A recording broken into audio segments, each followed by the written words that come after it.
Girl,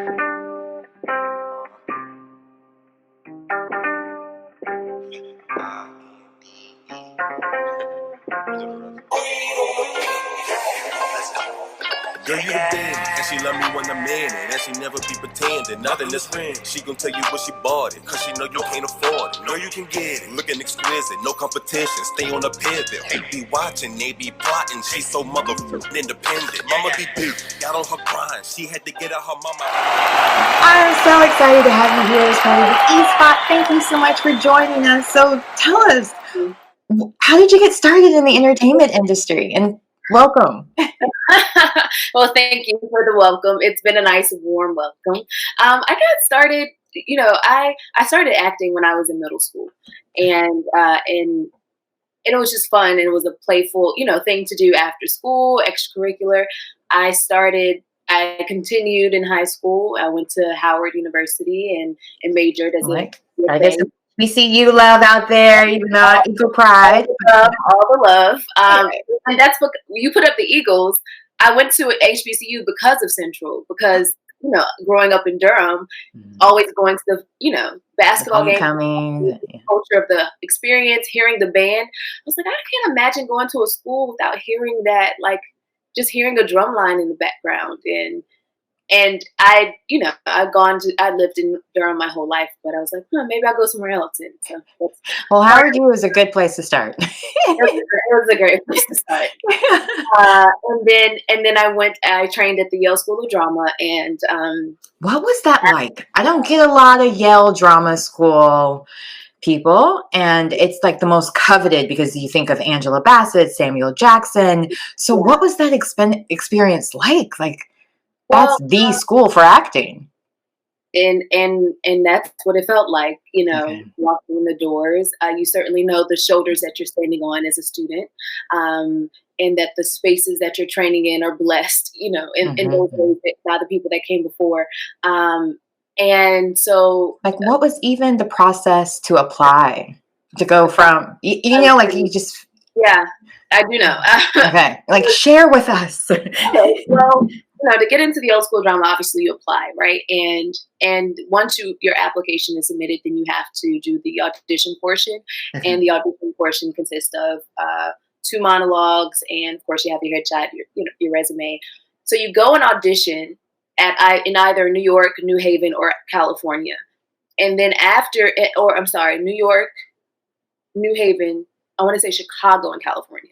And then after you audition, then there's another round of auditions, the callback round. And you have 2 rounds of callbacks the day of the audition. And then there's another round a couple of months later after they've auditioned everybody in the country. The year I applied, I think they said about 1,500 applicants applied for the 16 slots that became our class, which was a crazy number to think about before auditioning, but because how many spots were they even filling? 16. Oh wow. Mm-hmm. Wow, that's a lot of pressure. Each class is 16 students. And the same at Howard as well, actually. But it was a very wonderful experience, just being able to concentrate on the craft of acting and break it down in so many different ways. The voice, the body, character work, scene work, text analysis, all of the minutia that you just don't see when you watch a show. The amount of training that actors go through, whether they go to a grad program or undergrad, or they just train on their own. It is a craft that requires lots of hours of diligent work. So yeah, it was fun. And people don't always realize that, because I know when you first get started, a lot of times you have to do the free jobs, the student films, just to kind of build up your real or even experience. And people take that for granted that, okay, I've been doing it 10 years or 20 years. Do I still have to do free work? No, at some point you should be able to move past that. And also people should understand that when you're doing the free work is to build up your resume, build up experience, even in some ways network with people on the same level so you guys can kind of grow up together, whether it's producers, directors, or so on. And working at Yale, I'm sure that networking experience with the different people that were in your class, whether even at Howard, because I saw that one of our greatest actors and Howard University alum, was part of your acting program as well with Chadwick Boseman. So I know that experience had to be so rich with so much more. What advice would you give maybe for actors that don't necessarily have a chance to go to Yale, but as far as like networking and just really building those relationships so you can get past the free work and get to a level where you're getting to get the real jobs? Well, I mean, it is, you've made a very valid point about making connections with your peer group. Because I think the misconception is that you need to look to somebody bigger, higher to connect, and they give you an opportunity. But what I think people miss or eventually learn is that our industry is an entrepreneur's industry. We create the product. You know what I mean? We create the idea. We sell it. And whether you're selling it to a studio or you're selling it to the masses, that is integral to the process of being successful in this business. And so when you work with people who are directly beside you, you can create something really wonderful, and then you create a following, and then you package it in a way, as opposed to waiting and knocking on somebody else's doors who are already working with their friends. You know what I mean? And have been doing so for 30 years. And it's also not underestimating yourself or the people next to you, because if they're working hard and putting in the work, then that is what you want to work with. Not to say that you don't need connections that are above you and mentors and people to push things forward, but looking at it in a communal sense versus an individual sense it makes all the difference. It really does. Approaching the business in a communal understanding, because it is always steeped in community, and your success does not come without your community. Like every piece of why I'm working now is because of the community that was cultivated around me from middle school to high school to college to Yale Drama. Now this greater community that is like the industry, which is very exactly, and that's the whole point. Like being able to make that group. There'll also be your support group when you get a lot of rebuttals, because it's one of those industries. There may be 1,000 auditions you go on before you get the one, but those thousands of auditions probably weren't for you. Like you don't know what they're looking for, but on the other side of the camera, all you know is you didn't get that job and somebody else did, or they ended up trashing their project. So you really do need that network of people that you can always count to help build you up. But what were some other things that you would want to give advice or opinion as far as what people should do to really build those relationships, or even what other things you learned from Howard or Yale, or just in the industry in general, that really helped you that you would want to share with others? Well, it's a number of things, but like some 3 core things that I hold on to on a daily basis and that I do share with people is making sure you have your own definition of what success is for you. Because you can look at somebody else's success and decide you want that. And that doesn't really apply to you in your instrument and in your gifts, right? Maybe you're limiting yourself and seeing this one idea of success. And you're like, I just want to be a superstar and be on, in front of the camera. Maybe you're a really gifted writer. And if you only limit yourself to, one facet because of what you see, you may be limiting yourself in general. But then also, it's necessary to have your own definition of success, because it is my compass, for example, whenever I'm working, to make sure that I'm doing the work that I am supposed to be doing. Like, I can get a job, but is it the job for me? I cannot get a job and be sad about it, but maybe that job wasn't for you and something better is for you. So there's that. But then the other part, I think, is actors. I strongly encourage actors specifically to write and create the work that they want to see themselves in. Because you'll get the opportunity. It will come. If you put in the work, if you train, it'll come. Right. That whole manifestation. You know what I mean? Like, it will, you'll manifest it. But once you're there, the next question somebody will say is, well, what do you want to do next? And if you don't have an answer to that question, then you don't have a career. You know what I mean? Right, You don't. right.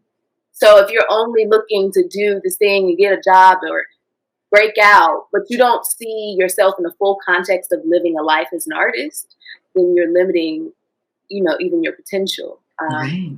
And how wonderful will it be to get your first TV gig or be a series regular, and then the season end or the series end, and somebody say, "Okay, Lauren, what do you want to do next?" And I'm like, "Well, I wrote this screenplay," you know what I mean? And and people are like, "Great, let's do it."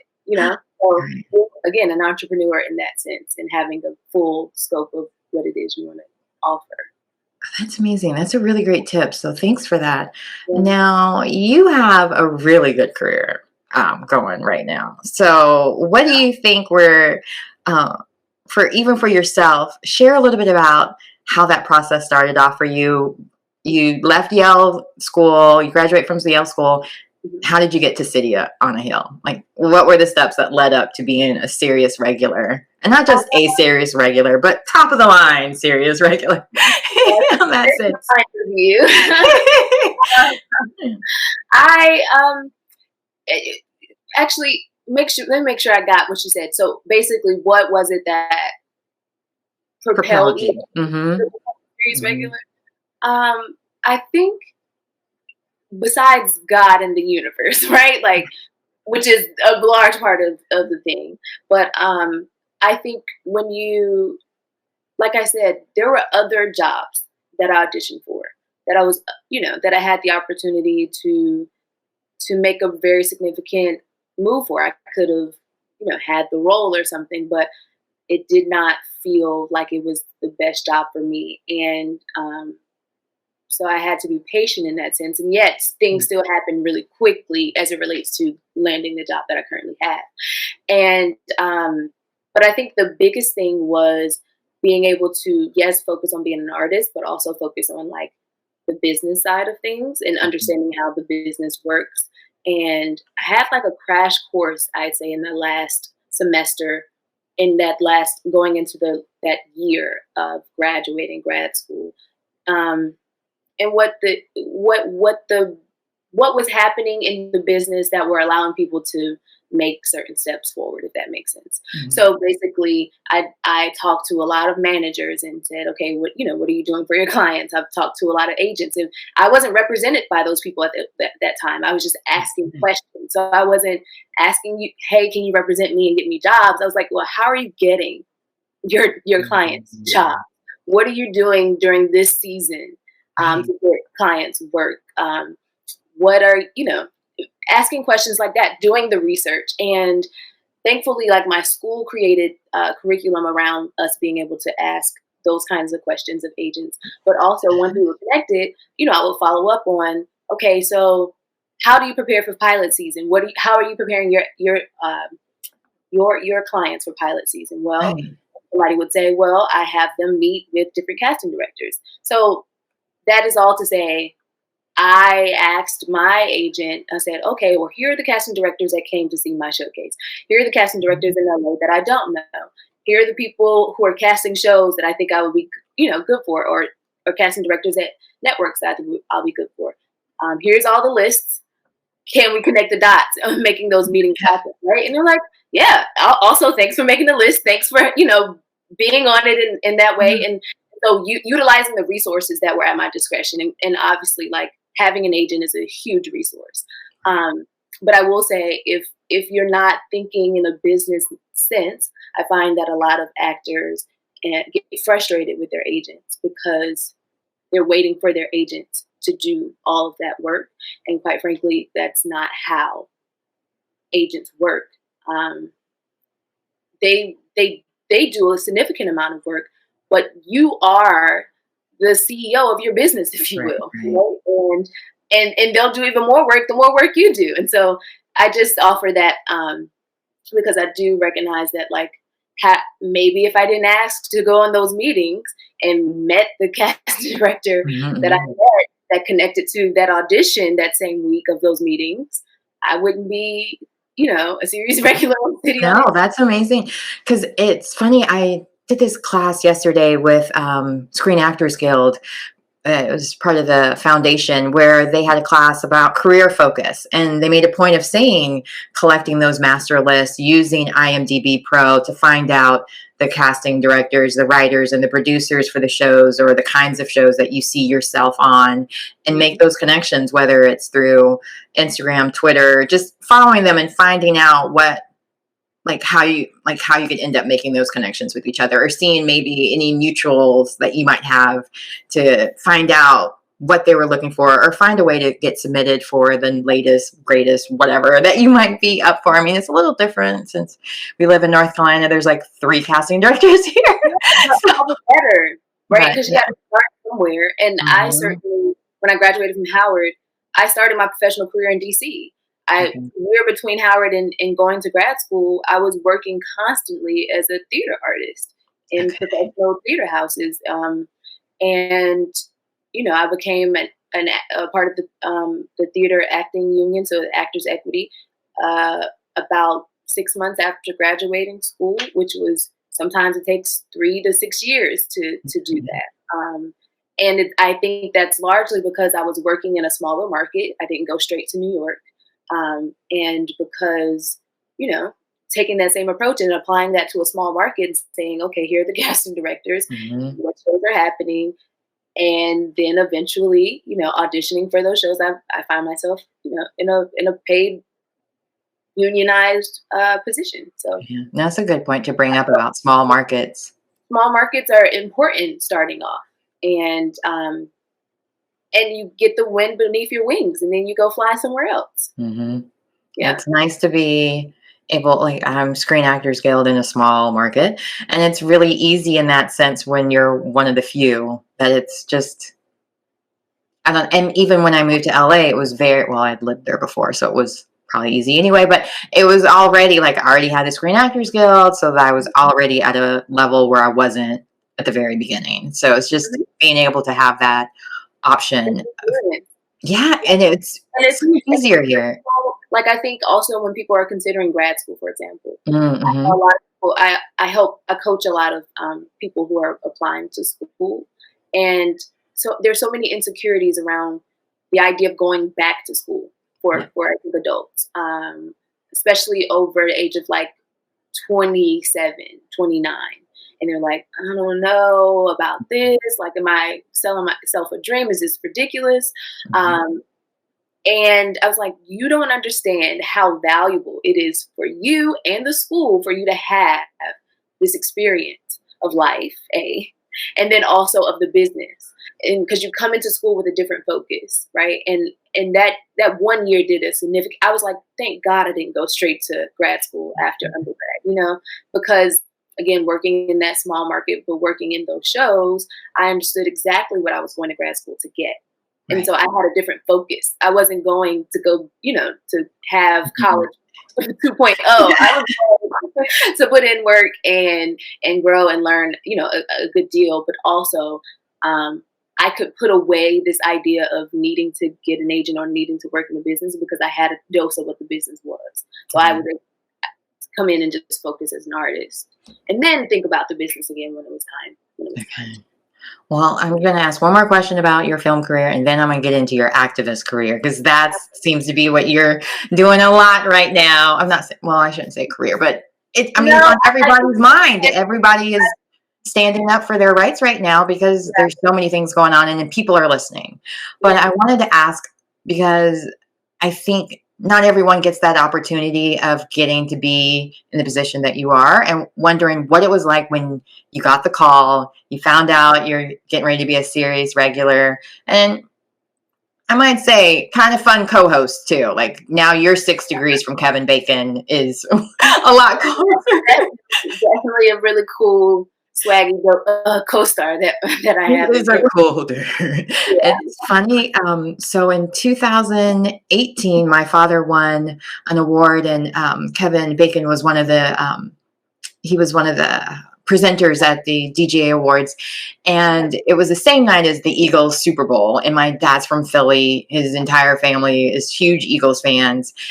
Kevin Bacon is also from Philadelphia, so he gets up there. He says one word about Philly, and it was like the whole table erupted, Eagles, and he stopped and like made a moment with my uncle who has he's since passed. So it was a cute moment that we all have. But whenever I see Kevin Bacon, that's instantly what I think of now is my uncle interrupting him while he's presenting to say, "Go Eagles!" Wonderful memory. And they won, so it's a great story. Oh, it was Kevin. Yeah, okay, cool. Yeah, but what was it like when you were like, wait, I'm going to be working with Aldous Hodge, Kevin Bacon, all these wonderful directors and people like on Showtime? Yeah. And first day nerves, any, like what? No, I really didn't have a lot of time to digest. Okay. That week of meetings that I spoke about, I flew from New York to LA, had those meetings. The audition took place during the week of those meetings. At the end of after the last meeting for that week, I had an audition. One audition for that whole week. I was exhausted. I did the audition. I did the meetings. I did the audition at the end of the day. I got on a red eye, came back to New York. Got to New York and got a call. Hey, they loved your audition. They want you to do the callback. They realize you just got back to New York, so they're just going to use your tape as the callback audition against the other people who come in for the callback. Okay. And then that was about 24 to 36 hours. And then I got the job. And then within another 48 hours, I was on a plane to Boston to shoot the pilot for the show. So it wasn't a lot of time between, I'm auditioning for this thing with Kevin Bacon now, Aldous Hodge, and being in the room, reading the script with them with all the producers and executives at Showtime. So, I didn't sleep much, and I remember just being like, what's happening? Like I'm gonna have bags on the first day of school. Yeah. What is happening? But retrospectively, it's an amazing, opportunity journey to be working with those guys, and also Jill Hennessy, who I looked up to. Love her from LA. Was it LA Law? I'm trying to remember what I saw her in first. It wasn't LA Law. Law and Order. Law and Order. That's it. Yeah, and I was like, I knew she was an attorney. She was the district attorney. That's right. Austin Jordan. Huh? I was right. I was like, she was the district attorney. I knew it was a law show, but I'm like, not LA Law. That's what my parents watched. But I was like, wait, what was it? Law and Order first. Jill, and then all of the other wonderful actors that I got to meet and get to know their work and their person via this experience. And Showtime is a really great company. And you're playing a district attorney, which pretty much just goes right into the next segment of you being an activist and just really being involved with everything. She worked. I'm sorry? No, I was just saying, Siobhan DeCourcy Aldous plays the assistant DA, and I am I'm a defense attorney and defense attorney, community activist. Yeah. Yep. So it fits right in. Like